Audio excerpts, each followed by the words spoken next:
Hey y'all, welcome to Honda CRV 123 episode 4, and today we're going to be going over how to turn a steering knuckle that looks like this into something that looks a little more like this. Now, if you haven't watched the first episodes in this series, make sure to go back and check those out. Like I said, this is episode 4, so there's a lot to get through before you get to the point where you're working on your steering knuckle. Anyway, hope you enjoy it. Let's get to the bluegrass.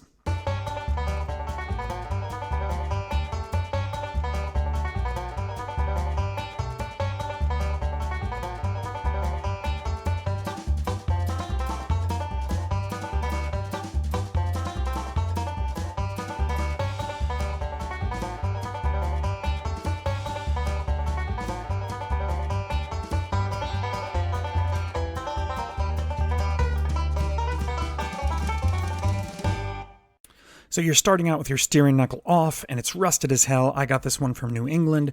The first thing you're going to want to do here, and I've fast-forwarded kind of, or quickened the video so we don't have to go through the amount of time that it actually took me to do this.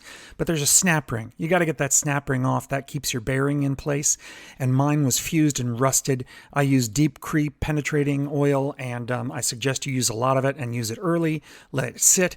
I kept using it throughout this process, and I got to tell you, this one almost drove me crazy. That snap ring had completely joined with the metal of the steering knuckle. And this CRV, it got some maintenance. It didn't get a lot.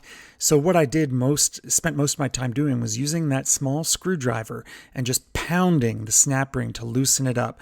And you see I'm tapping lightly on the sides of the steering knuckle, just trying to get it loosened up. And then every once in a while, you need these pliers. They are special snap ring pliers. I'll leave a link to them in the description below. Every once in a while, testing to see if I had loosened it enough that to the point where the snap ring pliers would work. Look, like a lot of car maintenance, especially if you get something old like I did, the CRV, it takes time, it takes patience. You've just got to keep pounding. You'll definitely get a workout, and you can see right here, it is starting now finally to come loose. I think this took me like hours on the workbench to do this. And so I'm basically loosening it, prying it with the screwdriver, trying to get a channel lock on there to pull it further out, and then repeat the process. So pound, repeat, and then hopefully you'll have luck and the snap ring will come free. I'm so close now. Look at that. Oh, getting there. And this is really, this was such a pain. Doing this was such a pain, but it's necessary in my case because I could just tell the bearing was old, worn out, and I wouldn't feel safe on the road with these old bearings.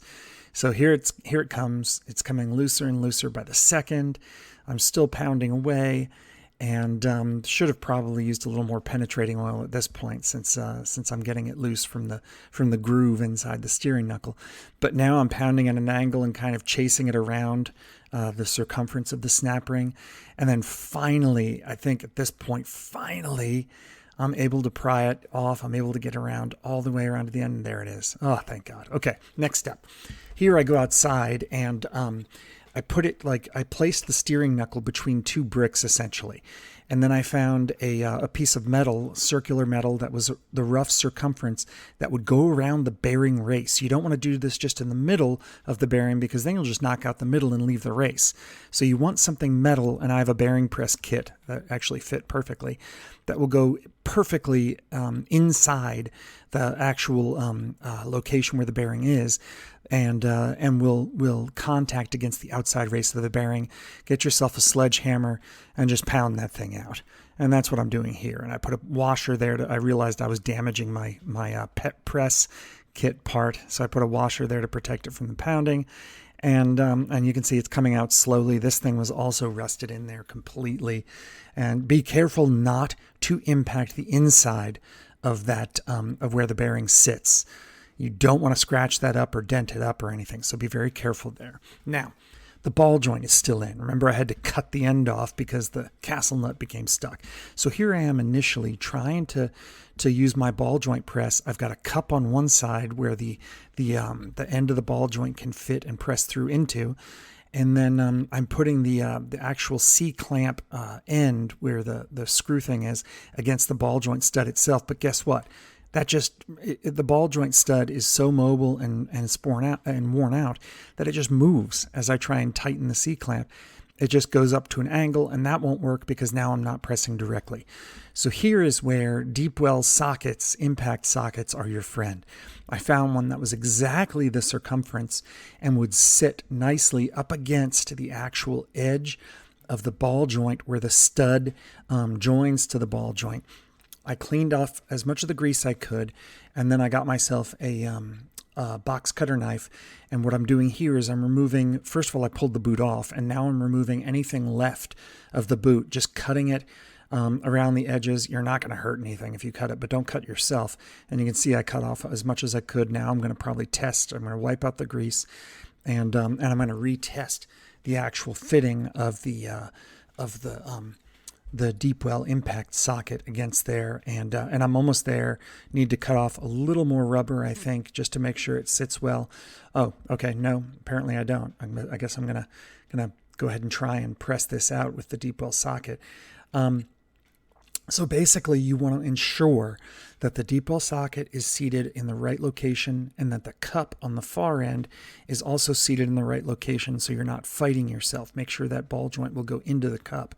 And you can buy ball joint press kits. I got mine off of Amazon, or you can rent them. In this case, I think I at one point rented one that worked also. So I know when I work on my Jeep, I had to actually buy it and get a special adapter kit. I don't think that's the case for Honda steering knuckles. I think you can rent one and it will work just fine.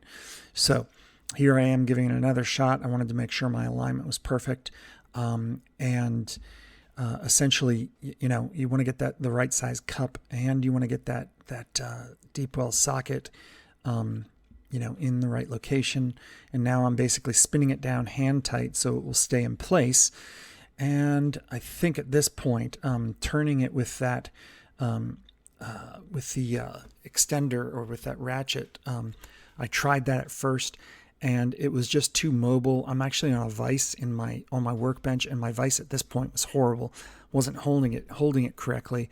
So then I switched to my electric impact to start spinning that down. This thing was really, really jammed in there. I don't think the ball joint had ever been replaced.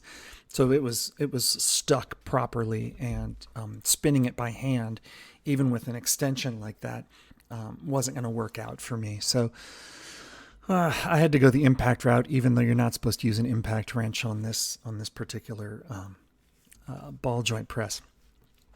But eventually, you use the impact driver, and it gets the job done, and the ball joint comes out finally. Yeehaw! Now, when I removed the steering knuckle, I also removed or unplugged the ABS sensor. And these ABS sensors sometimes will come out easily, sometimes they won't. These also tend to, over time, have a habit of kind of really getting jammed in there into the hole that they're in. And so what happened with mine is I tried pulling it out. I unscrewed the actual bolt that holds it in, tried prying it from the base, and the whole thing just broke off. And so, I basically did my best. I tried pulling the end that was stuck out into the kind of area where it would actually detect the rotation. I tried pulling from that end. That left a plastic sleeve that was embedded in the hole where the ABS sensor goes. And so what I had to do was essentially start drilling out that sleeve bit by bit and using a screwdriver to try and pry it out.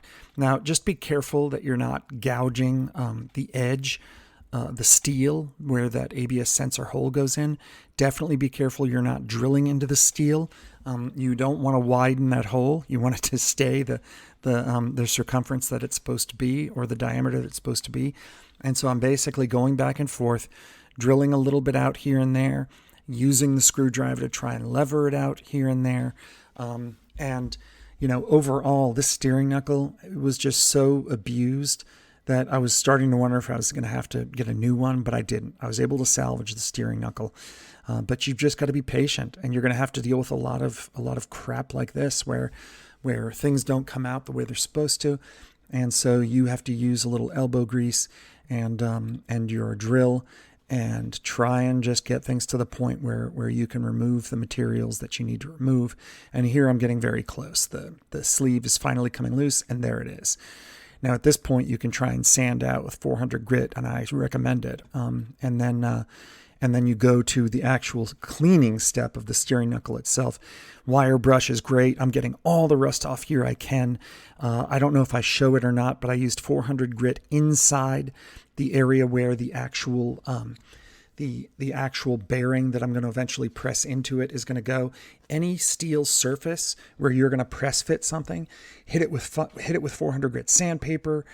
Try and get out as much rust as you can and smooth it down. That includes the area where I pulled the actual ABS sensor out. It includes the ball joint area. It includes the bearing area. I'm cleaning out the groove now with a screwdriver where the new snap ring is going to go with my bearing.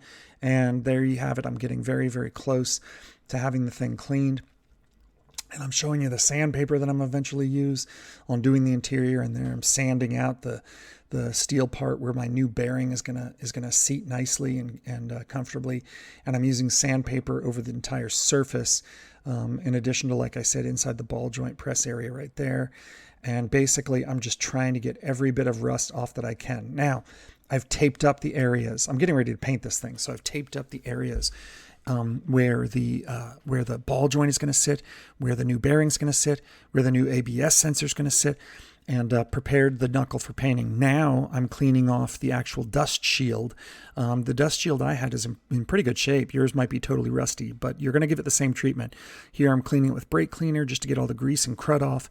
And you may also have to wire brush and sand yours to get rust off, etc. It's the same process. You're preparing this for painting. You want the paint to stick, so you're cleaning off all the loose gunk and crud that you can, so that you've got a good surface prepped and ready for painting. So at this point, the dust shield looks good. I've got the knuckle all taped up and protected and cleaned off and ready for painting. And, back when I was first doing this, I believed in Paint on Rust 15. I'm not sure I'd use this product these days, but I did. You may have better luck with other products. I know Eastwood, I think that's the name of the company, makes a lot of good products for painting on top of rust, etc. So, your mileage may vary with POR 15. In this case, I used POR 15. That doesn't mean I'm endorsing it. I've since had issues with POR 15 where it just starts peeling off in one big giant layer that almost has the consistency and texture of vinyl. But here I am just prepping the paint and getting it ready. And then, I'm not going to spend too much time on explaining how you paint something. You get a brush, you paint it, you let it dry. Just follow the instructions. And then finally, I cleaned off any paint that got in the areas where it wasn't supposed to. Despite my tape job, I cleaned off with a little bit of acetone. And that's it. Your knuckle should be ready to reinstall. Stay tuned for episode 5. Hope you enjoyed this. Doc out. Oh, you made it to the end. That's awesome. Listen, I'm Doc. I'm the one who's, the voice behind these videos. And I really appreciate you taking the time to actually watch the whole thing. That's fantastic. If you've got time, if you want to, if you like the video, hit like and subscribe. I really appreciate it. Don't forget to hit the bell button so you get notified of new videos when I put them up. I'm going to try and do one a week. And I'm going to do a bunch of Instagram stuff, so make sure you follow me there and on Twitter. Instagram's going to be the shorter stuff. I don't have any merchandise yet. I'm planning to as the channel grows. If I succeed, I'll get some merch.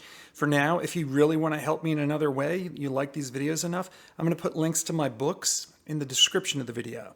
I'm a science fiction author in my spare time as well, so I'm juggling a lot of balls. But anyway, I really appreciate it. Hope you enjoyed the video, and I'll see you at the next one. Hey, do me a favor and turn this junk off. I don't know how to deal with tech.